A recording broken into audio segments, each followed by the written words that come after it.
ন্যায় বিচারের স্বার্থে শেখ হাসিনাকে ভারতের ফেরত দেওয়া উচিত বলে মন্তব্য করেছেন অন্তর্বর্তী সরকারের প্রধান উপদেষ্টা ডক্টর মোহাম্মদ ইউনূস।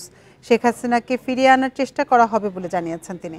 নির্বাচনে আওয়ামী লীগের প্রতিদ্বন্দ্বিতা নিয়ে কোনো আপত্তি নেই বলেও জানান ডক্টর ইউনূস। ভারতীয় সংবাদ মাধ্যম দ্য হিন্দুকে দেয়া সাক্ষাৎকারে এসব কথা বলেন অন্তর্বর্তী সরকার প্রধান। দ্য হিন্দুর প্রশ্নের জবাবে ডক্টর ইউনূস বলেন, ক্ষমতাচ্যুত প্রধানমন্ত্রী শেখ হাসিনার ভারতে অবস্থান করা অসুবিধা নয়, তবে সেখান থেকে তিনি রাজনৈতিক কর্মকাণ্ড চালিয়ে যাচ্ছেন, এটিই সমস্যা। এ সময় ঢাকা দিল্লি সম্পর্ক সংস্কারের বিষয়টিও তুলে ধরেন প্রধান উপদেষ্টা। বাংলাদেশের হিন্দু ও অন্যান্য সংখ্যালঘু সম্প্রদায়ের নিরাপত্তার বিষয়েও কথা বলেন ডক্টর ইউনূস।